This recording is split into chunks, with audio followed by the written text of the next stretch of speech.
오늘은 새 예루살렘의 상징성과 공간성에 대해서 살펴보겠습니다. 요한계시록 21장 9절부터 27절 말씀인데요.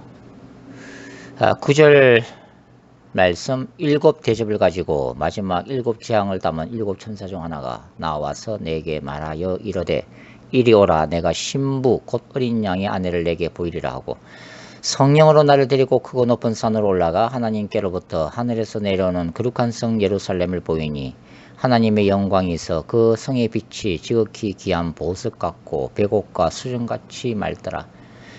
크고 높은 성곽이 있고 12문이 있는데 문에 12천사가 있고 그 문들 위에 이름을 썼으니 이스라엘 자손 12지파 이름들이라. 동쪽에 세 문, 북쪽에 세 문, 남쪽에 세 문, 서쪽에 세 문이니 그 성의 성곽에는 12기초석이 있고 그 위에는 어린 양의 12사도의 12 이름이 있더라. 내게 말하는 자가 그 성과 그 문들과 성곽을 청량하려고 금갈대자를 가졌더라. 그 성은 네모가 반듯하여 길이와 너비가 같은지라. 그 갈대자로 그 성을 청량하니 12,000스타디온이요 길이와 너비와 높이가 같더라. 그 성곽을 청량함에 144규빗이니 사람의 청량 곧 천사의 청량이라. 그 성곽은 백옥으로 쌓였고 그 성은 정금인데 맑은 유리 같더라. 그 성의 성곽의 기초석은 각색 보석으로 꾸몄는데 첫째 기초석은 백옥이요, 둘째는 남보석이요, 셋째는 옥수요, 넷째는 옥보석이요, 다섯째는 홍마노요, 여섯째는 홍보석이요, 일곱째는 황옥이요, 여덟째는 노옥이요, 아홉째는 담황옥이요, 열째는 비치옥이요, 열한째는 청옥이요, 열두째는 자수정이라. 그 12문은 12진전이 각 문마다 한 개의 진주로 되어 있고 성의 길은 맑은 유리 같은 정금이더라. 성 안에서 내가 성전을 보지 못하였으니 이는 주 하나님 곧 전능하신 이와 및 어린 양이 그 성전이심이라. 23절 그 성은 해나 달의 비침이 쓸데없으니 이는 하나님의 영광이 비치고 어린 양이 그 등불이 되심이라. 만국이 그 빛 가운데로 다니고 땅의 왕들이 자기 영광을 가지고 그리로 들어가리라.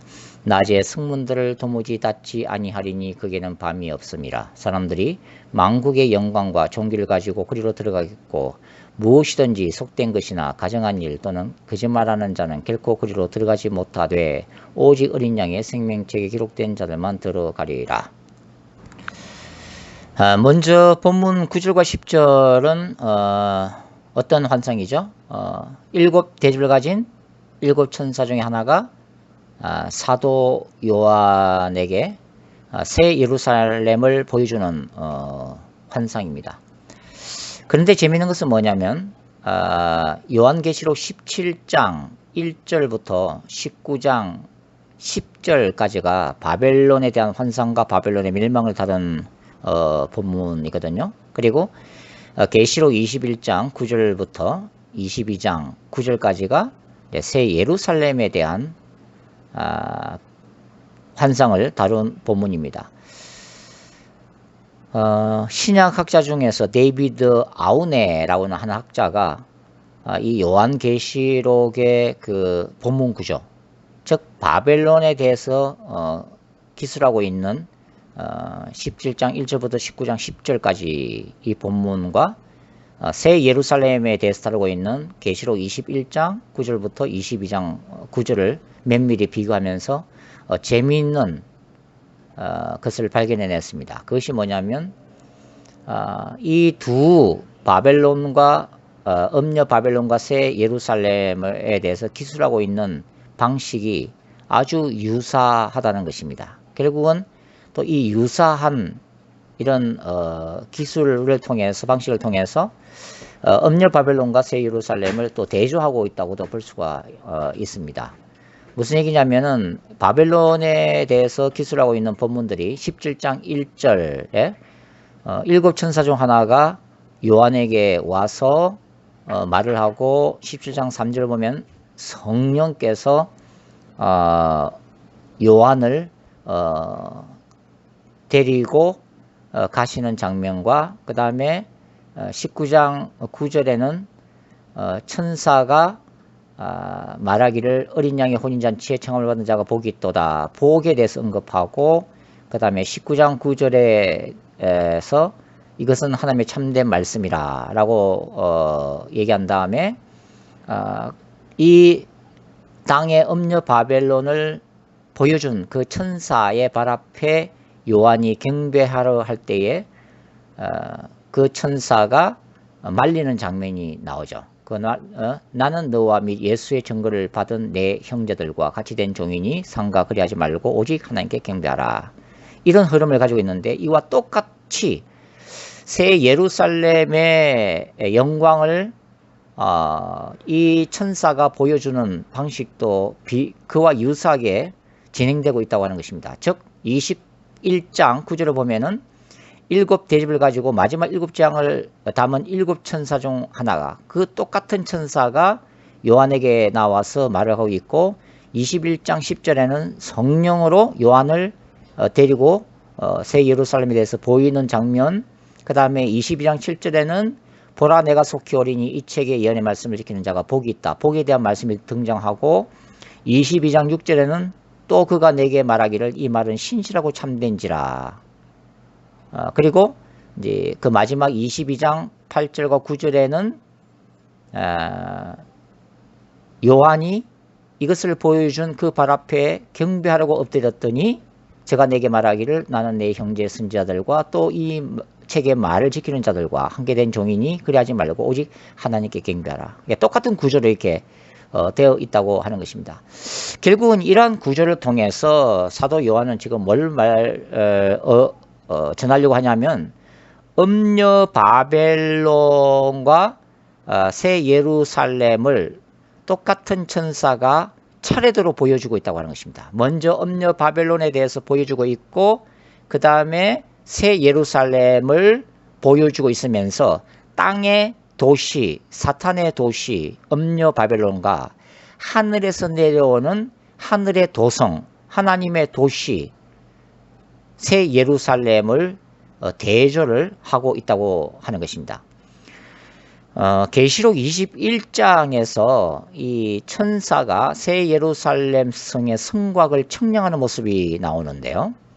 이 모습은 우리가 에스겔서를 읽어보면 에스겔 40장부터 48장까지가 에스겔 성전에 대한 환상입니다. 근데 그것이 이제 시작되는 에스겔 40장 2절과 3절에도 이와 비슷한 장면이 나온다는 거예요. 그 구절을 읽어보면 에스겔서 40장 2절과 3절에는 이렇게 기록이 되어 있죠. 하나님의 이상 중에 나를 데리고, 나는 에스겔 선지자입니다. 나를 데리고 이스라엘 땅에 이르러 나를 매우 높은 산 위에, 자 여기도 높은 산이 나오죠. 새 예루살렘 성도 또 높은 산에 데려가서 보여주잖아요. 나를 매우 높은 산 위에 내려놓으시는데 거기에서 나무로 향하여 성읍 형상 같은 것이 있더라. 나를 데리시고 거기에 이르시니 모양이 녹같이 빛난 사람 하나가 손에 삼줄과 청량하는 장대를 가지고 문에 서 있었다. 에스겔서에서 에스겔 성전을 청량하기 위해서 천사가 서 있는 모습을 보여주고 있는데 마찬가지로 요한계시록 21장에도 새 예루살렘 성곽을 청량하는 모습이 기록되어 있다고 하는 것이죠. 자, 이러한 유사성은 바로 에스겔 성전의 궁극적인 모습이 바로 새 예루살렘 성이기 때문입니다. 어떤 학자들이나 목사님들은 에스겔 성전이 지상천년 왕국 때의 성전일 것이다 라고 해석하는 분들도 있고, 또 이 에스겔 성전이 앞으로 적그리스도의 무대가 될 제3의 성전이다 라고 얘기를 하고 있지만 그것은 아니라고 하는 것입니다.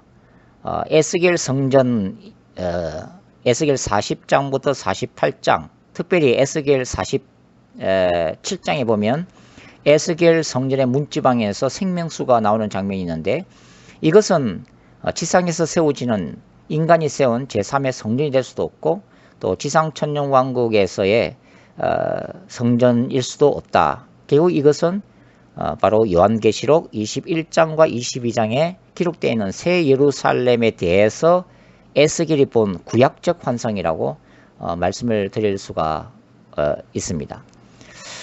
요한계시록 21장과 22장에 나오는 이 새 예루살렘, 이 새 예루살렘은 이스라엘의 역사에 있어서 이 땅에 세워졌던 지상의 성전과도 대조가 되어지고 있습니다.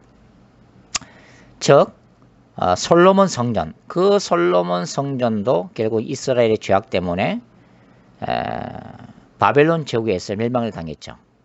그리고 그 이후에 세워진 제2 성전, 스룹바벨 성전, 성전, 그리고 그 성전을 정축 보수해서 만든 헤롯 성전, 또 그조차도 결국은 이스라엘의 제약으로 인해서 주 70년 티투스 로마 제국의 티투스 장군에 의해서 멸망을 당하게 됩니다.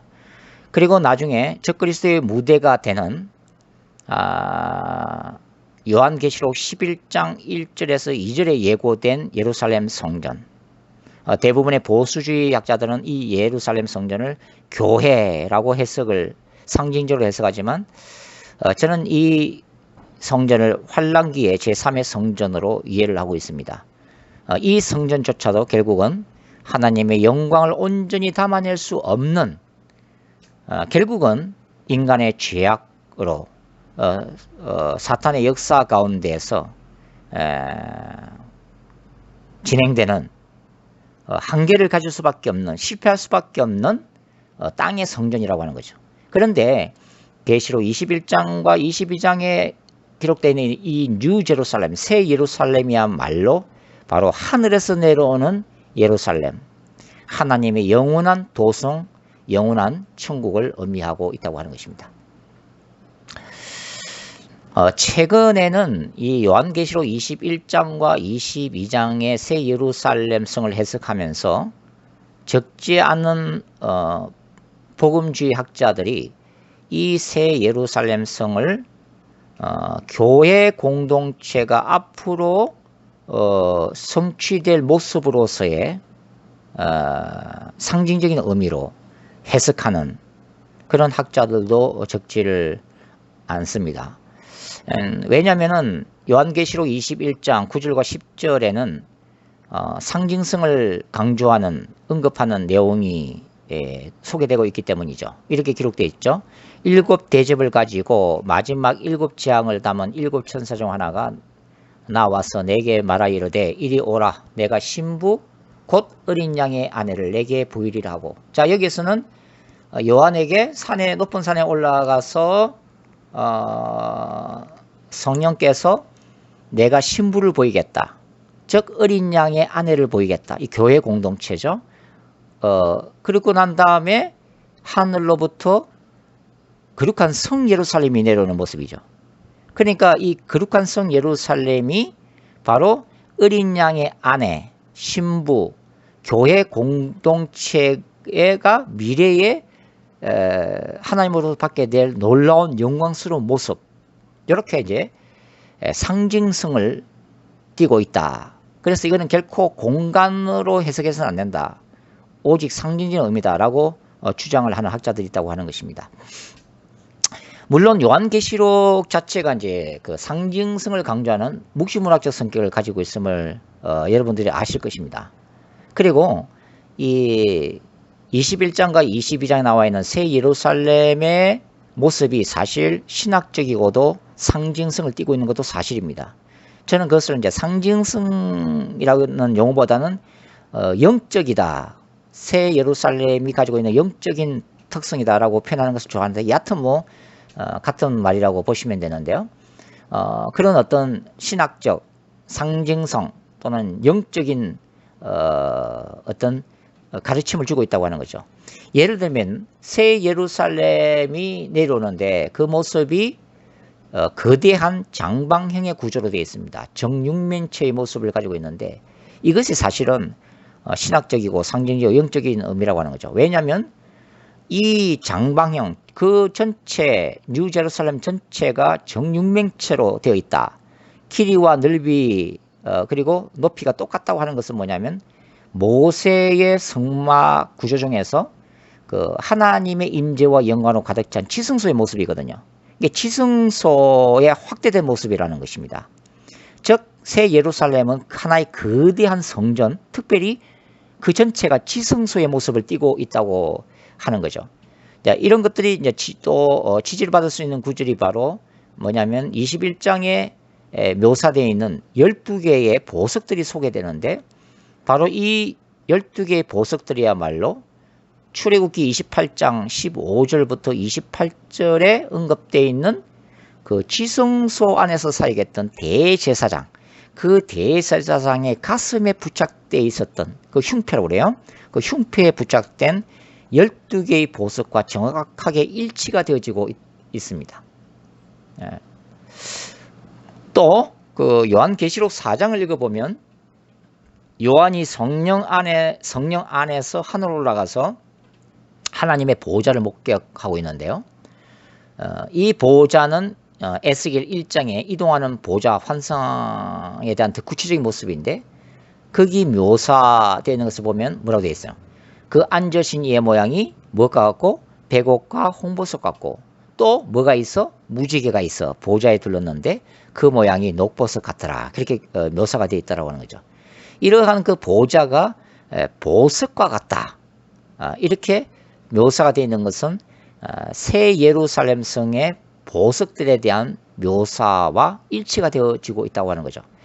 이것은 새 예루살렘 성의 창조가 보좌로부터 시작되었다는 것을 상징하고 있고, 또 새 예루살렘 성이 하나님의 보좌로부터 나오는 그 영광의 빛과 보석들로 성곽의 기초석이 형성되었다는 것을 의미한다고 하는 것입니다. 이 보석이 실제 보석이냐 아니면 보석과 같다고 하는 상징적 의미냐 하는 것은 여러 가지 논의가 있지만, 여하튼 이러한 보석으로 표현됐다고 하는 자체는 또 요한계시록 17장을 읽어보면은 음녀 바벨론이 이 땅에서 보유하고 있었던 그 바벨론의 불을 상징하는 땅의 보석들과도 사실은 대조되어 있다는 것입니다. 땅의 보석들과 하늘의 보석들, 썩어져서 없어질 보석과 영원히 썩지 않을 영광의 상징인 보석들과는 또 서로 대조되고 있다 하는 것을 알 수가 있습니다. 그래서 제가 지금까지 이제 설명을 드린 바와 같이 새 예루살렘 성의 보석 자체가 하나님의 종말론적 거룩한 전쟁에 승리한 예수 그리스도의 신부이자 하나님의 군대인 신자들에게 주어지는 상급 그 자체를 상징하고 있는 것이고, 지성소로 상징되는 하나님의 보좌 앞에 영원히 함께 있음을 나타내고 있다고 하는 것입니다. 그리고 이 성곽의 치수가 144규빗으로 묘사되고 있는데, 이는 완전수 12 곱하기 12로서 이 새 예루살렘이 완전한 크기를 가진 하나님의 도성임을 상징화하고 있다고 보여지고 있는 거죠. 그리고 중요한 것은 12기초석에 12사도 이름이 적혀 있고 12문에 12지파 이름이 기록되어 있다고 하는 내용인데요. 굉장히 중요한 내용입니다. 왜냐하면 여기에 12사도 이름과 12지파라고 하는 것은 새 예루살렘이 구약의 이스라엘과 신약의 교회 공동체가 그리스도 안에서 온전히 하나의 완성된 도시임을 상징을 하고 있다고 하는 거죠. 즉 구약적 하나님의 백성과 신약의 교회가 함께 하나님의 영광을 누린다는 것을 상징화하고 있다고 하는 것입니다. 이러한 개념은 요한계시록 12장에도 사실 나타나고 있죠. 요한계시록 12장에서 요한이 엄청난 영광을 가지고 있는 여자에 대한 환상을 보죠. 발 아래에 달이 있고 머리에는 12별의 면류관을 쓴 여자. 이 여자는 장차 메시아의 이 아기를 출산하게 되는 구약의 이스라엘을 상징을 하고 있습니다. 그만큼 이 여자는 환난과 고통 가운데 메시아를 대망했고 마침내 그 메시아인 아기가 탄생하는 모습이 이제 12장에 기록되어 있는데, 요한은 이 영광스러운 면류관을 쓰고 있는 이 여자, 구약적 이스라엘을 상징하고 있는데요. 신약의 교회도 똑같이 여자로 묘사를 하고 있다고 하는 것입니다. 왜냐하면 신약의 교회 공동체가 바로 구약의 이스라엘을 계승하고 있기 때문이죠.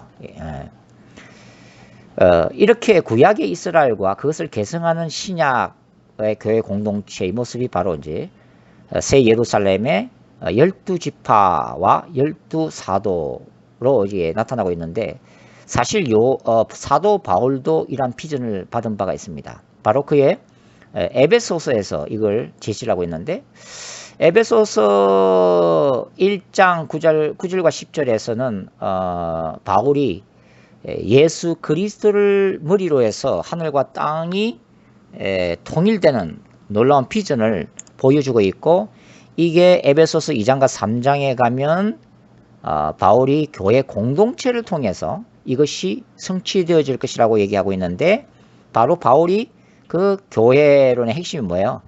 유대인과 이방인이 그리스도 안에서 하나 되는 공동체.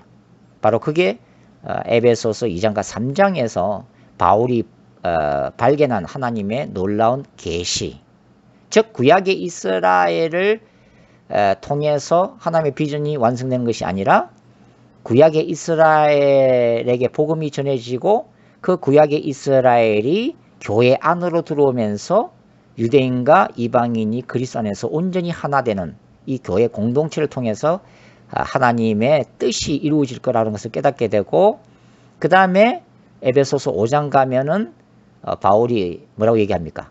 이제 남편과 아내에 대해서 얘기하면서 남편과 아내가 하나 된 것처럼 교회의 신랑 되신 예수 그리스도와 교회 공동체, 즉 그리스도의 신부가 하나 될 거라는 것을 얘기를 하고 있죠. 에베소서 5장 31절과 32절. 즉 신자들과 그리스도의 완전한 연합이라는 것을 얘기하고 있는데, 바로 이 부분이 바로 요한계시록 21장에서 그 새 예루살렘의 기초석 또 12대문을 통해서 12지파와 구약적 12지파와 신약의 12사도가 기초가 되는 교회 공동체가 같이 공존하고 있는 모습을 통해서 성취가 되어질 거라 하는 것입니다. 사도 요한은 이제 이러한 그리스도의 신부와 신랑의 연합됨을 또 어디서 기록하고 있나요? 요한계시록 19장 예수님의 재림장에서 기록을 하고 있죠. 하늘에서 혼인잔치가 벌어지고 그 다음에 신부가 자기를 준비하면서 예수 그리스도를 맞이하는 신부단장을 통해서 예수님을 맞이하는 그것이 바로 예수 그리스도의 재림의 한 사건이라고 볼 수가 있죠. 이런 상징적인 의미가 이제 새 예루살렘에 나타나 있는 것입니다. 그리고 또 이제 재미있는 것은 뭐냐면 새 예루살렘 성의 12문 문이 이제 언급이 되어지고 있는데, 에스겔 48장부터 이제 또 30절부터 34절을 또 읽어보면 바로 이 에스겔 성전과 또 문에 대한 언급하고도 연결이 되어지고 있더라 하는 거죠. 그 다음에 새 예루살렘 성에 대한 새 예루살렘 성의 길이와 넓이와 높이를 사도 요한이 어떻게 기록하고 있냐면은 12,000스타디온이라고 이제 기록을 하고 있습니다. 사실 한 스타디온은 192m 정도에 해당되고 12,000 스타디온을 길이로 환산하면은 대략 2,304km 정도 되는데, 새 예루살렘이 문자적으로 이렇다라는 의미보다는 상징적인 의미로 받아들이는 것이 좋습니다. 이 구절은 스타디온이라는 청량 단위의 강조점이 있는 게 아니고요, 12,000이라는 상징적인 숫자에 강조점이 있는데, 요한계시록 전체의 숫자들이 이제 보통 그러하듯이 12,000이라는 숫자 또한 묵시적이고 예언적인 숫자인 거죠. 그래서 완전수 12 곱하기 완전수 1000이 나타내는 상징성으로서 이 새 예루살렘은 구약과 신약 시대에 모든 하나님의 백성을 아우를 수 있는, 다 포용할 수 있는, 수용할 수 있는 완전성이라고 이해를 하시면 좋겠습니다. 물론 일부 학자들은 것을 문자적으로 해석하려고 하시는 분들도 있지만, 제 생각에는 새 예루살렘의 크기는 그렇게 인간의 수로 측정 가능한 크기가 결코 아니라는 거죠. 이 새 예루살렘, 이 영원한 천국은 모든 우주를 담고도 남는 무한한 크기일 거라고 생각이 되어집니다. 그래서 새 예루살렘 성의 구조가 상징적이고 신학적인 의미를 가지고 있고, 또 21장 9절이 새 예루살렘은 곧 거룩한 신부다라고 말하고 있지만 이 구절 하나를 가지고 새 예루살렘이 영원한 천국을 묘사하는 게 아니다. 이것은 교회가 완성되는, 교회가 받을 그 궁극적인 영광을 표현하는 것이다 라고 주장하는 것은 조금 너무 부적절하지 않나 그렇게 생각이 됩니다. 왜냐하면 새 예루살렘성이 문자적인 공간성을 가지고 있다는 것도 요한계시록의 본문들이 얘기하고 있기 때문입니다. 저는 무엇보다도 일단 그 지옥이라고 하는 영원한 불못이라고 하는 것이 단순히 상징성을 의미하지 않는다면, 물론 어떤 학자들은 지옥이라는 공간적인 개념 그리고 물리적인 어떤 행벌이라는 차원은 그냥 하나님과의 어떤 단절이라고 하는 상징성을 나타낸다라고 얘기하는 학자들도 있긴 하지만, 저는 지옥이 하나님과의 단절뿐만 아니라 실제로 고통받을 실제적인 공간으로 이해하고 있기 때문에 지옥이 이런 어떤 지옥이 상징성과 공간성을 가지고 있다면 그 반대되는 의미에서 천국 또한 상징성과 공간성을 동시에 가지고 있다고 해야 논리적이라고 저는 생각이 되어집니다. 이사야 65장부터 66장은 이것을 지상 천년 왕국으로 보는 분들도 있지만, 저는 말 그대로 새하늘과 새 땅에 대한 구약적 표현으로 저는 이것을 보고 있는데요. 이사야 66장 22절과 24절에는 이 천국과 지옥이라는 두 가지 개념이 동시에 포함되어 있는 구절입니다. 제가 한번 읽어 드릴게요. 내가 지을 새하늘과 새 땅이 내 앞에 항상 있는 것 같이 너의 자손과 너의 이름이 항상 있으리라. 여호와의 말이니라. 여호와가 말하노라. 매월 초하루와 매 안식일에 모든 혈육이 내 앞에 나와 예배하리라. 그들이 나아가서 내게 패역한 자들의 시체들을 볼 것이라. 그 벌레가 죽지 아니하며 그 불이 꺼지지 아니하여 모든 혈육에게 가정함이 되리라. 자, 이 본문에서는 두 가지 개념이 나오죠. 하나님을 경외하는 사람들이 새하늘과 새 땅에 들어갈 것이다 하는 부분과, 하나님께 불순종하고 우상 숭배한 소위 패역한 자들이 그 벌레가 죽지 아니하고 불이 꺼지지 아니하며 하는 그 가운데에서 고통을 받을 것이라 하는 말씀이 나오고 있다고 합니다. 그러니까 이것은 저는 바로 이제 요한계시록 21장에서 22장에서 이제 대조하고 있는 바로 새하늘과 새 땅이라고 하는 영원한 천국과 그 다음에 영원한 풀못이라고 하는 지옥에 대한 구약적 표현이라고 저는 보고 있다고 하는 거죠. 요한계시록 20장에 따르면 영원한 새하늘과 새 땅 그리고 영원한 불못에 대한 판결은 최후 심판대 앞에서 내려집니다. 이 최후 심판대 앞에서의 결과로 불신자들은 불못으로 들어가고 신자들은 하나님의 도성인 새하늘과 새 땅으로 들어가게 된다고 하는 거죠. 여하튼 이 두 개념이 명백하게 대조를 이루고 있다고 하는 것입니다. 저는 새하늘과 새 땅에 대한 공간성을 주장하는 이유 중에 또 하나는 뭐냐면 바로 바울의 언급입니다. 바울은 고린도전서 15장을 중심으로 소위 그가 가졌던 종말론적인 소망, 즉 예수 그리스도의 재림과 모든 신자들이 부활체를 입고 하나님의 영광 앞에 서게 될 것이라는 것을 바울 서신 곳곳에서 언급을 하고 있는데, 이 부활체라고 하는 것, 이 부활체를 신자들이 입게 될 것이라는 것이 저는 실제적인 공간에서 신자들이 생활하게 될 것이라는 것을 의미하게 된다고 저는 말씀을 드릴 수가 있습니다. 저 무슨 얘기냐면 바울이 묘사하고 있는 인간의 궁극적인 존재 방식이 몸이 없는 영혼의 상태가 아니라 예수님의 재림을 중심으로 해서 새로운 몸을 입은 부활체로 묘사하고 있다는 점에서 영원한 천국이란 단순한 영들의 세계가 아닌 부활체를 입은 그 신자들의 실제적인 공간이 되어야 한다는 것을 전제하고 있다고 하는 것입니다. 그리고 이제 또 계시록 21장 24절부터 27절을 읽어보면 새 예루살렘 성 안으로 들어오는 땅의 왕들에 대한 묘사가 나오는데, 이 땅의 왕들이 계시록 17장 18장에 나오는 적그리스도를 따르는 땅의 왕들이 아니면 분명한 거죠. 이들은 이미 예수 그리스도의 재림 사건으로 멸망을 당했기 때문입니다. 그렇다면 결국은 이 예루살렘 성 안으로 들어오는 땅의 왕들이 누군가 하는 것은 결국은 이 성 안으로 들어오지 못하는 가증한 자들과 대조를 이루고 있는 사람들, 즉 어린 양의 생명책에 기록된 자들, 즉 신자들을 의미하고 있다고 하는 것입니다. 즉 복음을 받아들인 신자들이 영원한 왕의 신분으로 왕 같은 권세를 가지고 영광 가운데 예루살렘 성 안으로 들어가는 모습으로 묘사가 되어 있다고 하는 것입니다.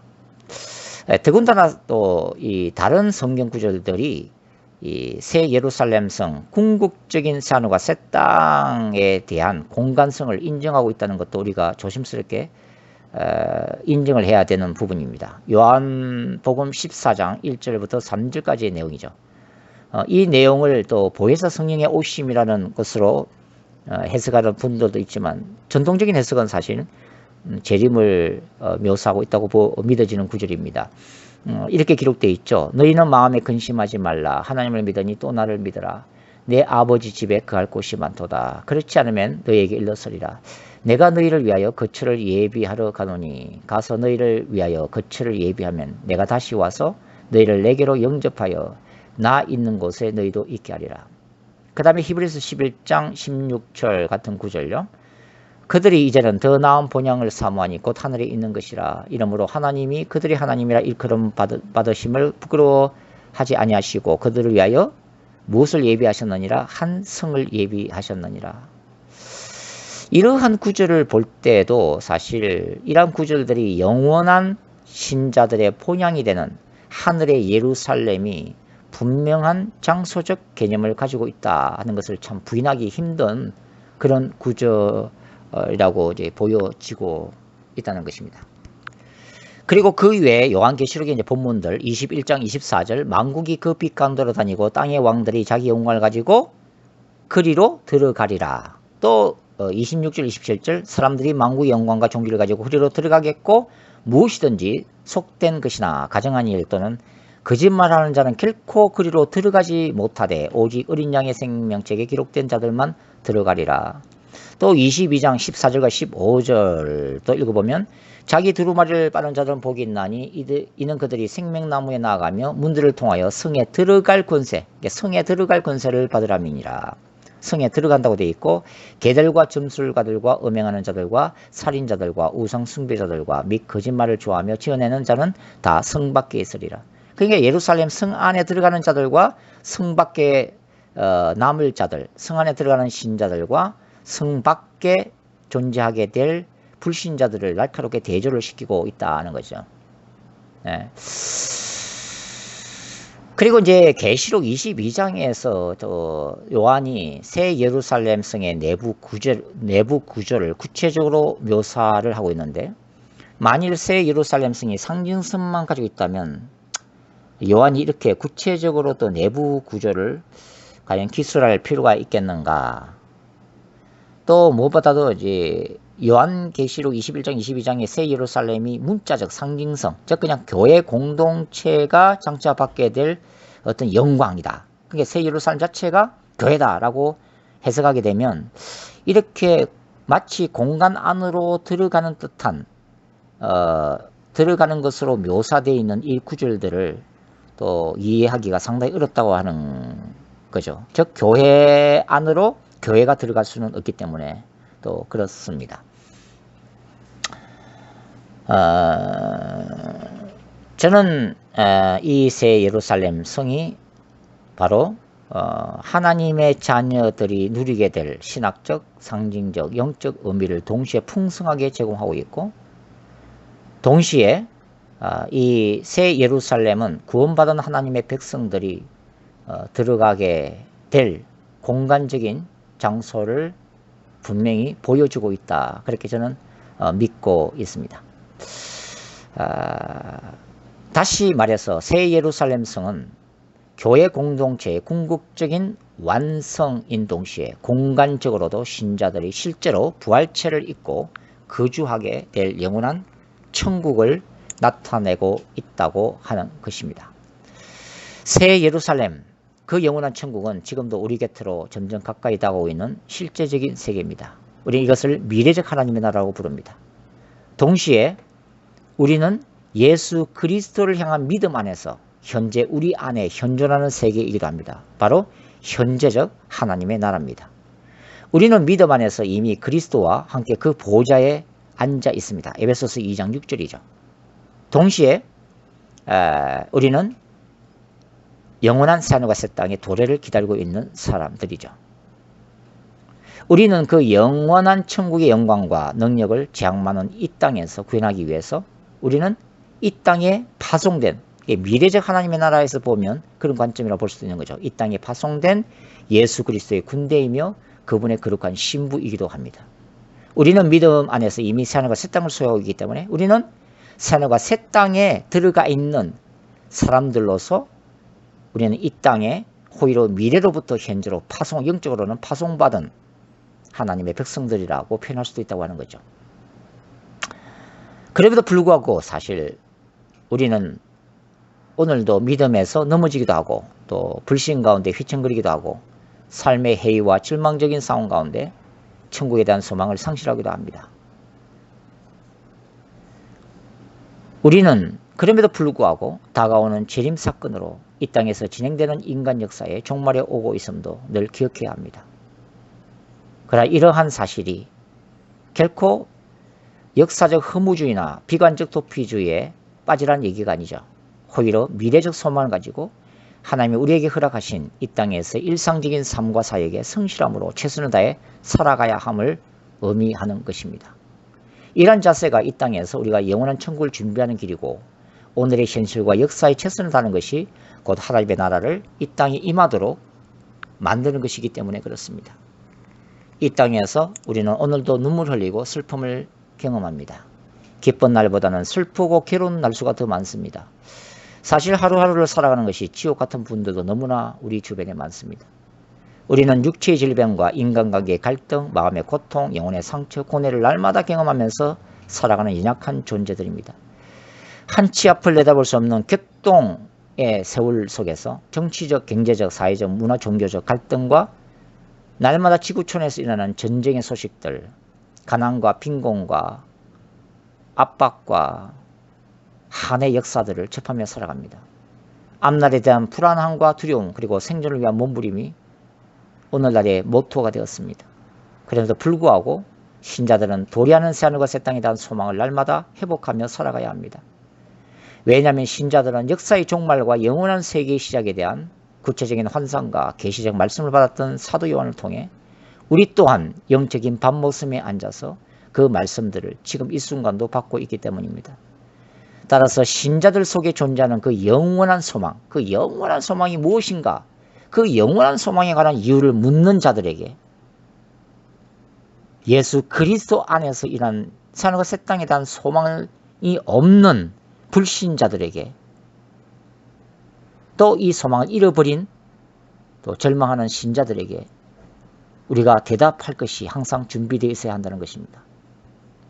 바로 우리 주 예수 그리스도의 피 묻은 십자가의 복음과 그분의 다시 오심 그리고 재림 이후에 우리에게 도래할 그리고 우리가 들어가서 살게 될 그 영원한 새하늘과 새 땅, 새 예루살렘에 대한 기쁜 소식이 있기 때문에 그렇습니다. 바로 그것이 우리가 세상에 선포해야 될 피 묻은 예수 그리스도의 십자가의 복음뿐만 아니라 다시 오시는 하나님, 재림이라고 하는 복음을 선포해야 될 이유라고 저는 믿습니다.